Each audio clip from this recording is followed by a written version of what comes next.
তোমাদের সবাইকে স্বাগত নতুন একটা ভিডিওতে। কেমন আছো তোমরা সবাই? আশা করছি সবাই খুব ভালো আছো, সুস্থ আছো। আমিও খুব ভালো আছি। তো দিনটা ছিল 8 এপ্রিল, মঙ্গলবার। আমি, মা আর ভাই হঠাৎই তিনজন মিলে বেরিয়ে পড়েছিলাম বেলুর মঠ আর দক্ষিণেশ্বরের উদ্দেশ্যে। তো যেহেতু আমরা বর্ধমান থেকে যাব, তাই আমরা পাড়া স্টেশন থেকে 6:05 নাগাদ লোকালটা ধরেছিলাম। যেহেতু আমরা বেলুর হয়ে দক্ষিণেশ্বর যাব, তাই পাড়া স্টেশন থেকে একদম বেলুর মঠ অবধি টিকিট কেটে নিয়েছিলাম, যেটার প্রাইস পড়েছিল পার হেড 30 টাকা।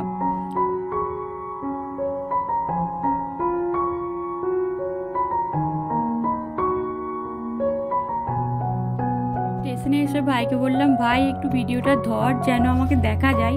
মানে ভাই আমাকে 1 সেকেন্ড দেখিয়ে মালগাড়িটাকে 5 মিনিট ধরে দেখা।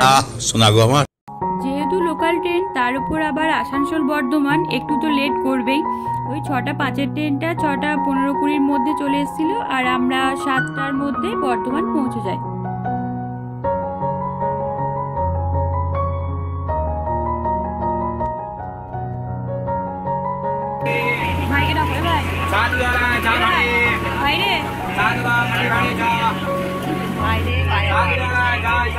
তারপর বর্ধমান স্টেশন থেকে 7:22 ট্রেন ধরে আমরা রওনা দিলাম বেলুর মঠের উদ্দেশ্যে।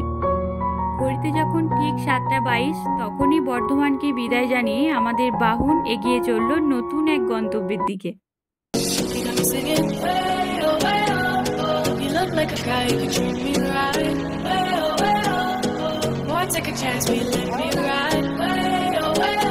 এই যে আমরা পৌঁছে গেছি বেলুর স্টেশন। তোমরা যারা আগে দক্ষিণেশ্বর যেতে চাইছো, তারা ডানকুনি স্টেশনে নেমে ওখান থেকে শিয়ালদা লোকাল ধরে 10 থেকে 15 মিনিটের মধ্যেই সহজেই পৌঁছে যেতে পারো দক্ষিণেশ্বর।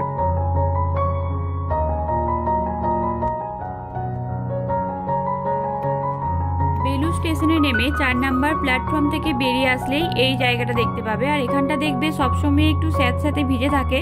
এখানটা একটু সাবধানে বেরিয়ে এসে ডান দিকে গেলেই তোমরা দেখতে পাবে অটো স্ট্যান্ড।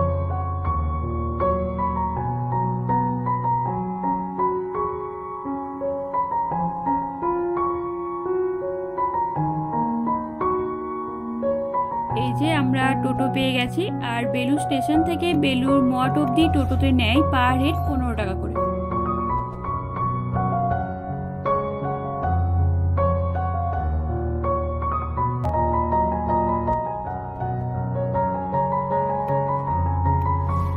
প্রায় 9:30টার মধ্যেই আমরা বেলুর মঠ পৌঁছে গেছিলাম। আর এই যে গেটে এখানে টাইম টেবিলটা দেয়া ছিল, তোমরা পজ করে দেখে নিতে পারো। এপ্রিল থেকে সেপ্টেম্বর অবধি সকাল 6:30 থেকে 11:30 অবধি খোলা থাকে, আর বিকালের দিকে 4টে থেকে রাত্রি 9টা অবধি। আর অক্টোবর থেকে মার্চ অবধি যেহেতু উইন্টার টাইম, তাই সকালের দিকে টাইমটা একই থাকে, 6:30 থেকে 11:30।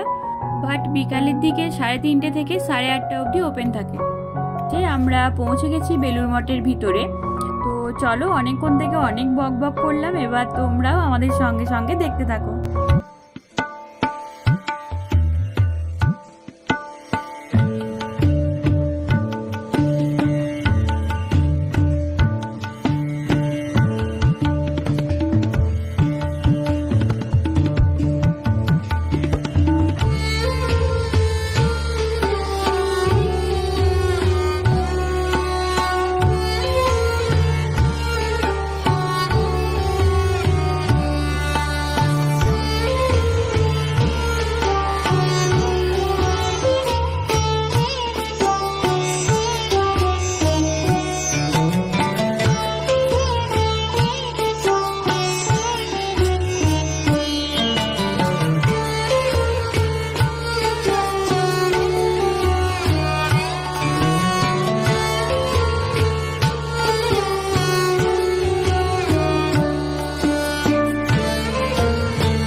যারা বেলুর মঠে গিয়ে ভোগ প্রসাদ খেতে চাও, তারা 11টার মধ্যেই গিয়ে কুপনটা কেটে নেবে, কারণ ওখানে 11:30 থেকে খাওয়ানো স্টার্ট করা হয়, আর 11টার পর আর কুপন দেওয়া হয় না।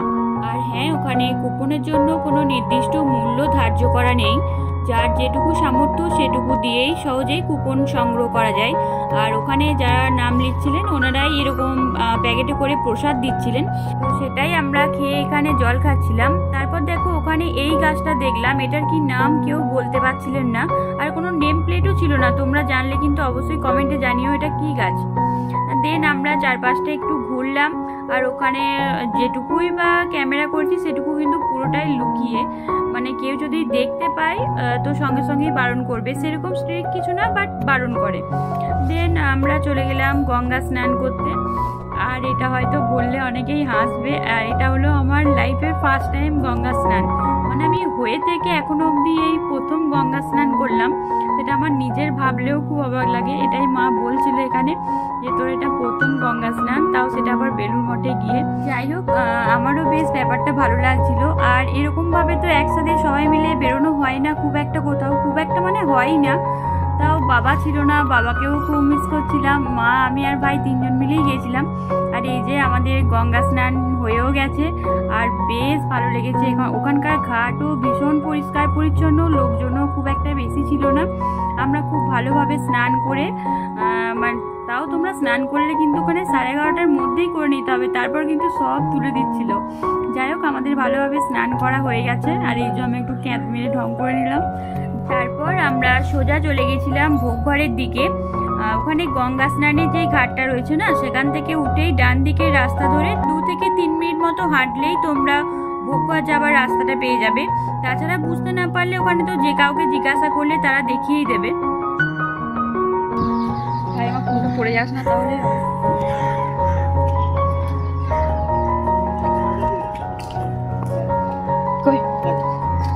হ্যাঁ, এখানে তো ভাসান হয়, তো বিসর্জন দেয়। আর হ্যাঁ, বেলুড় মঠের ভিতরে তোমরা যারা জুতো, ব্যাগ ইত্যাদি জমা রাখছো, তারা কিন্তু খেতে যাওয়ার আগে সেগুলো কালেক্ট করে নিয়ে তারপর খেতে যাবে, কারণ ওখানটা সব বন্ধ হয়ে যায়, আবার 4টের পর ওপেন করা হয়। তুমি যদি বাই চান্স ভুলে যাও ব্যাগ বা জুতোগুলো নিতে, তাহলে কিন্তু 4টের পর আবার ওপেন করা হয়। তারপর তোমাকে ওয়েট করতে হবে 4টে অবধি। মা, ভাই ভাই, তোমরা যারা ভাবছো যে এখানে প্রসাদ খাবে না বা বাড়িতে নিয়ে আসবে, তারা কিন্তু ওই খাবার থালার পাশে একটা বক্স বা কিছু নামিয়ে রাখতে পারো। ওনাদেরকে বললেই ওনারা বক্সে দিয়ে দেন। আর এখানকার ব্যবস্থা এত সুন্দর ছিল, মানে সত্যিই মানে ভীষণ সুন্দর। আমি তো প্রথমবার গেলাম, আমার খুব ভালো লেগেছে, খুব শান্তির একটা জায়গা। তারপর আমরা টোটো করে চলে যাই ফেরিঘাটের দিকে দক্ষিণেশ্বর যাওয়ার উদ্দেশ্যে। আর দক্ষিণেশ্বর যাওয়ার জন্য এখানে ফেরিঘাটের টিকিট নিয়েছিল 11 টাকা করে পার হেড। তো ওখানে 30 মিনিট অন্তর অন্তর স্টিমার থাকে, স্টিমার না লঞ্চ কি বলে, তো যাই হোক কিছু একটা বলে, তো ওটা 8 ঘন্টা অন্তর অন্তর থাকে। তো আমরা যেতে যেতে প্রায় 5-7 মিনিটের মধ্যেই স্টিমারটা ছেড়ে দেয়। প্রথমবার চাপছি, মা যদিও আগে 1-2বার চেপেছে, ভাইও আগে চেপেছে, বাট আমার ফার্স্ট টাইম। বাট খুব ভালো লাগছিল, সুন্দর লাগছিল, কিন্তু রোদ গরমটা ছিল এই একটা যা।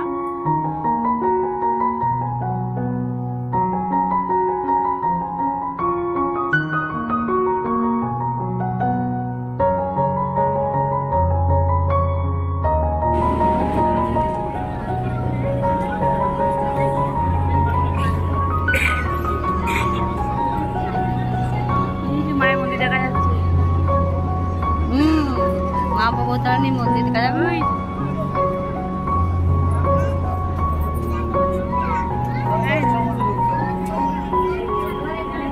ওই যে দেখতে পাওয়া যাচ্ছে মায়ের মন্দির। আর আমরাও পৌঁছে গেছি দক্ষিণেশ্বরের ফেরিঘাটে। বেলুড় মঠের ফেরিঘাট থেকে দক্ষিণেশ্বরের ফেরিঘাট টাইম লাগে ওই 20 থেকে 25 মিনিট মতো।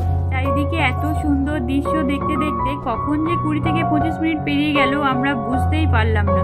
খুব সুন্দর লাগলো এই দক্ষিণেশ্বরের ফেরিঘাট।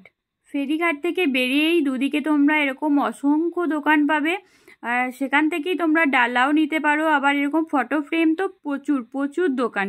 তো আমরা ওখান থেকেই 3টে মতো ফটো নিয়েছি। তো তোমরা কিন্তু এখানে একটু দাম দর করে নিও, ওখানে প্রচুর দাম বলে, মানে এক একটা দোকানে এক এক রকম দাম বলছে। তোমরা পুরোটা, অনেক দোকান তো, তোমরা পুরোটা দেখে শুনে তবে নিও। ফাইনালি এই কাকুর দোকান থেকে আমরা 3টে ছবি নিই। এই যে যেই ছবিগুলো তোমরা দেখতে পাচ্ছ, এই 3টে ফটোই আমরা নিয়েছি। আর এই কাকুর ব্যবহারও ছিল খুব ভালো। তারপর আমরা সোজা পৌঁছে যাই দক্ষিণেশ্বরের মায়ের মন্দিরে। যেহেতু তখন 1:10-15 মতো বাজে, মায়ের মেন মন্দির তো বন্ধ হয়ে যায়, আবার ওপেন করা হয় 3টের পরে, মানে 3টে থেকে লাইন দেওয়া হয় আর একদম ভেতরের মন্দির খোলা হয় 3:30।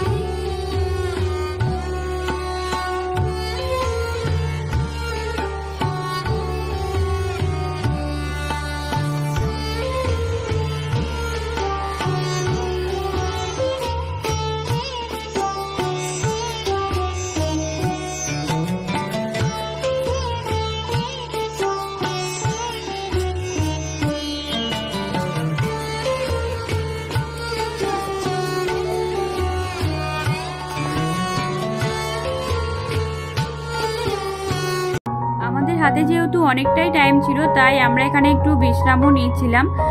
তারপর 3টে বাজার পর আমরা ওখানে কাউন্টারে ব্যাগ, জুতো, মোবাইল সমস্ত কিছু জমা দিই এবং ওখান থেকেই ডালা নিয়ে 3টের পর লাইনে গিয়ে দাঁড়াই।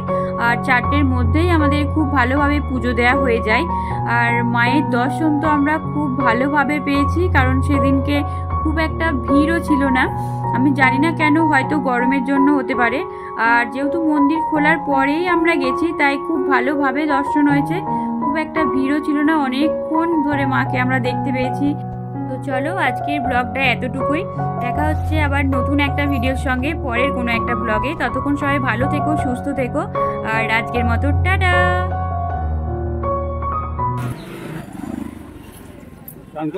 হ্যাঁ, ভেতরে না কাকু ছোট্ট একটা তো সব এইদিকে আমাদের সব চলছে।